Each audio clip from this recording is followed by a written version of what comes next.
I think Canon is the best option on the market for anybody right now. I think their camera bodies are better than anybody else's. I think their L-grade lenses are absolutely phenomenal. Whoa! Welcome to what I used to be like 5 years ago. I'm in the middle of something down here. No, you're not. So, this is what I used to be like. But I'm not like that anymore. Yeah, I'd still kick your ass. No, you wouldn't. Come down here and we'll find out. Bye. No! So yes, a couple of years ago, Canon, I probably would have said, was the best option on the market. But really, for me personally now, they're not. That's why, as probably most of you already know, I've switched from a Canon over to the Sony a7 III, which you're watching me on now. Now, the Sony a7 III, along with the R3 and the A9, are all drawing quite a lot of people over to the Sony side of things.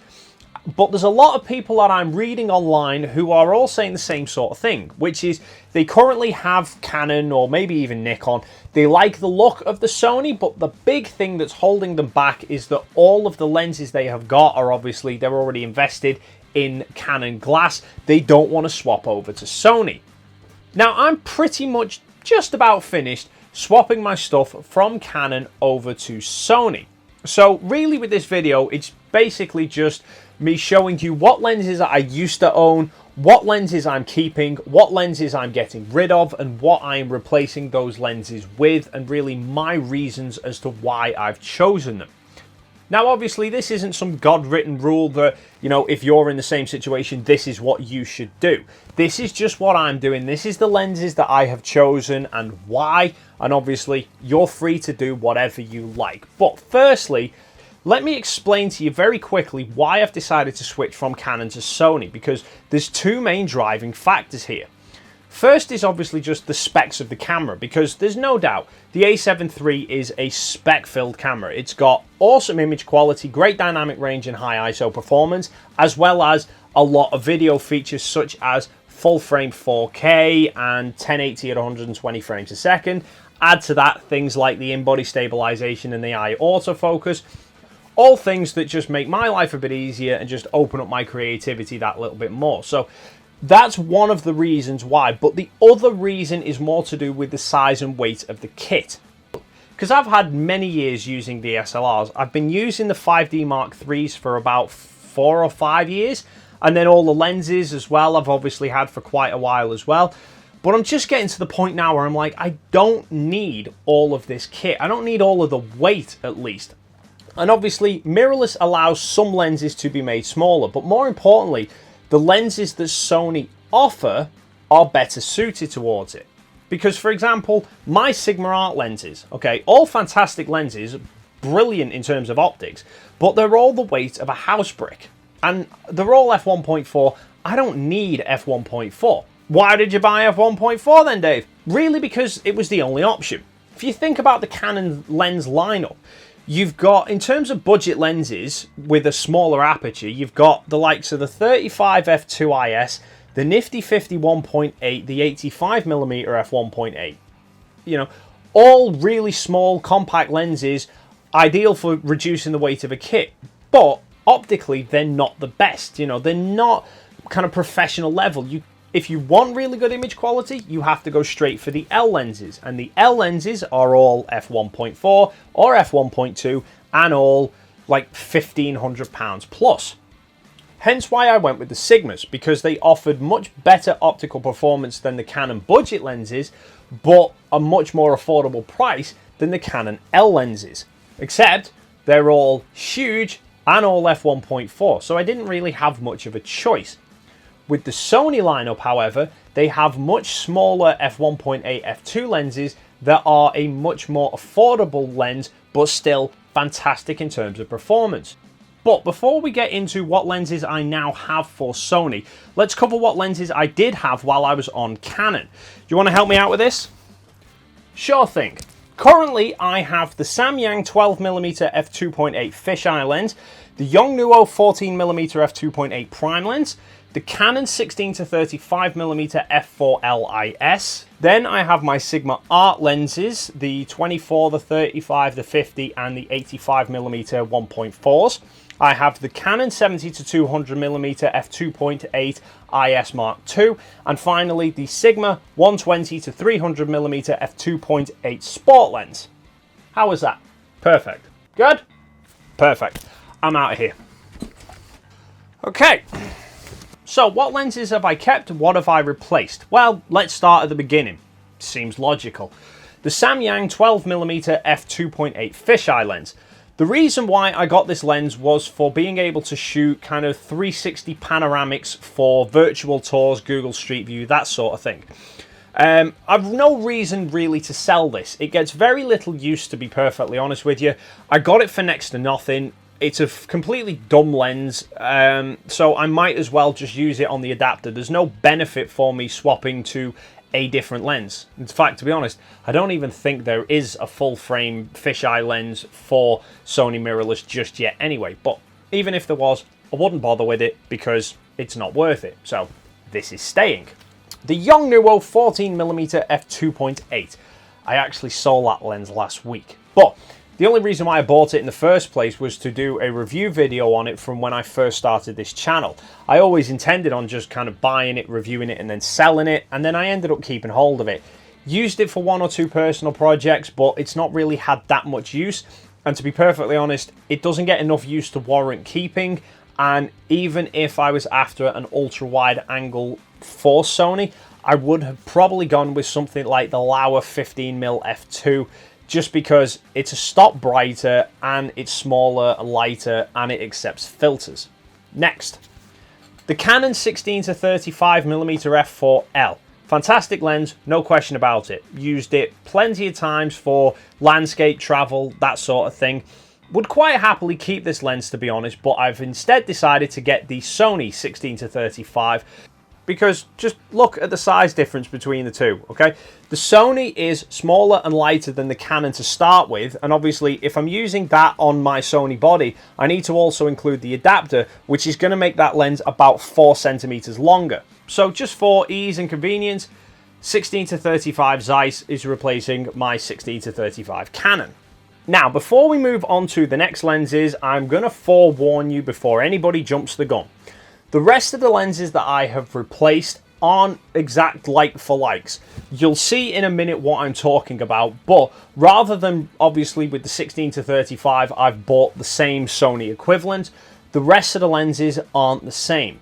So, the 24mm f1.4, I have decided to replace this with the Sony 28mm f2 because, well, should be pretty obvious really, because the 28 is a featherweight compared to this thing. As I said before, I don't really need an f1.4 aperture, f2 is more than sufficient, and to be honest, I actually prefer the look of a 28 versus a 24.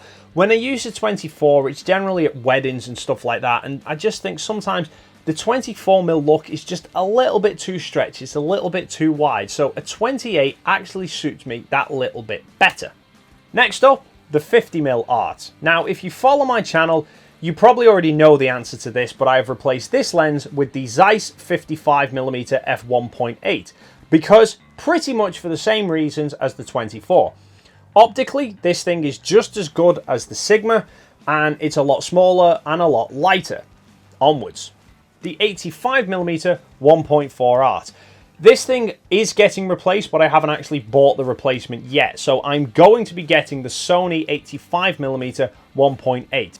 As much as I love this lens, it's just not practical for day-to-day use. I mean, Jesus, I could bludgeon someone to death with this thing. Obviously, I wouldn't, because I wouldn't want to ruin the optics. But the Sony 85mm is just a much more convenient size to carry around. And in terms of optical performance, I can't remember who did a video, but there was a video online, you might be able to find it. It was comparing up the Sony 85 1.8 to their 85 1.4 G Master lens. Now, the G Master is kind of equivalent to the Sigma Art and the Canon 85L.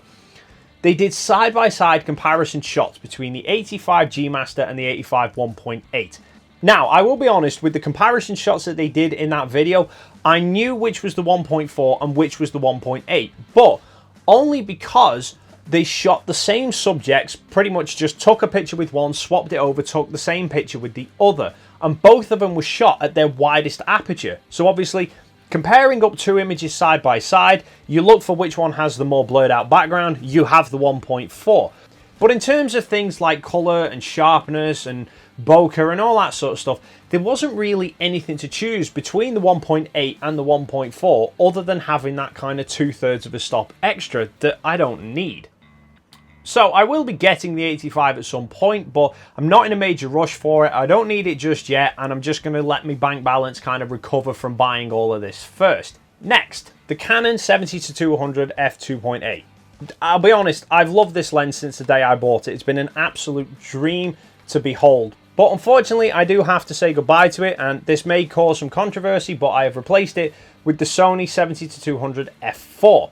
Reason being because, you know, I love this lens to pieces, and yeah, I do shoot it at 2.8 quite a lot, but realistically, I don't need 2.8. f4 is more than sufficient. I just shoot the 2.8 because I have the 2.8, but even just holding it now, it's actually starting to hurt my arm here, so I'm just going to put that down there.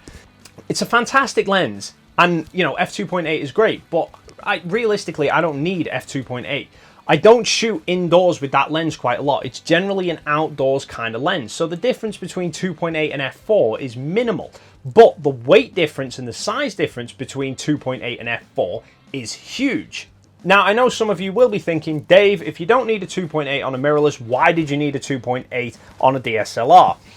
I got the 2.8 ages ago. I've had it for years. I used it all the time, and I've just kind of kept it. The reason why I didn't switch from the 2.8 and downsize to an f4 while I was still on Canon, and I would quite often shoot the 2.8 at 2.8 to try and keep the ISO as low as possible, and also shooting with a 5D Mark III, trying to keep the exposure that little bit brighter so that I could kind of pull the exposure back rather than try and lift the shadows, because the moment you touch the shadow slider with that camera, the noise just goes through the roof.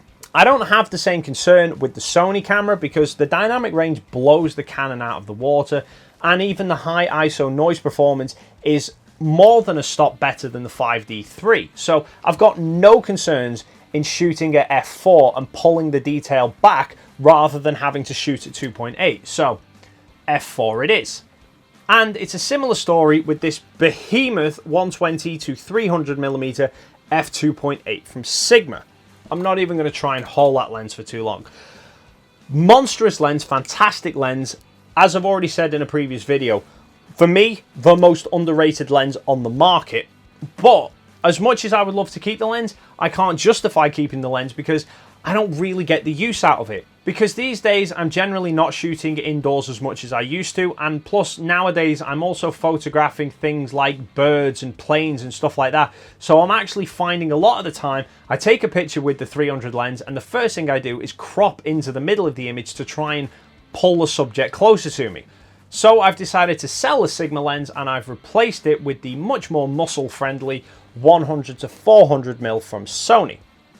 Now, some of you eagle-eyed viewers might have spotted that I didn't mention the Sigma 35 1.4, and that's because, at least for the time being, I'm keeping it and using it right now.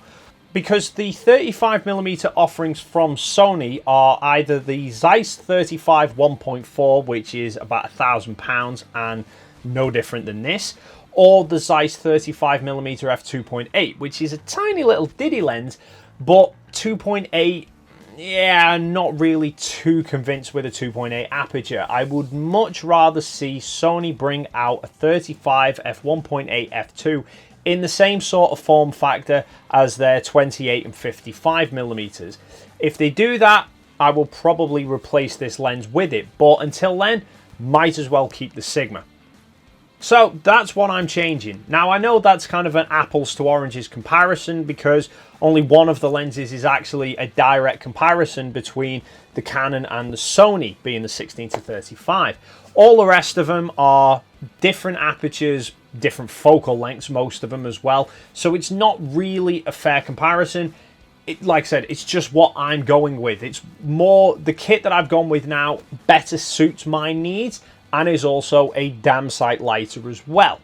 Just to highlight how much weight I've managed to save in my kit, if I take the weight of all the stuff I'm replacing, so a Canon 5D Mark III body, the 16 to 35 f4, the Sigma 24 50 85mm lenses, the Canon 70 to 200 and the Sigma 120 to 300, the combined weight of all of that is just over 9 kilos. By comparison, what I've replaced it with, the A7 III body, the Sony 16 to 35, the 28 f2, the 55 1.8, the 85 1.8, the 70 to 200 f4, and the 100 to 400, combined weight of all of that is 4.2 kilos. So it's less than half the weight of what I had before, which when you're carrying around all of that stuff at a wedding or whatever makes a huge difference, which, like I said at the start, is one of the driving reasons as to why I've gone with mirrorless in the first place. But also, like I said at the start, that's just me, not necessarily what you're gonna do. You know, I could have just kept all the lenses I've got and used the MC11 adapter and maybe got a Metabones 5 or something like that to keep using my Canon lenses with. But I wanted to downsize my kit. And for anyone out there who's considering switching to mirrorless, these are just considerations for you. But what do you think of my lens choices? Do you like them? Do you not? Leave your thoughts and comments down below. Let me know what you think. Thank you so much for stopping by, and hopefully I will see you in the next video.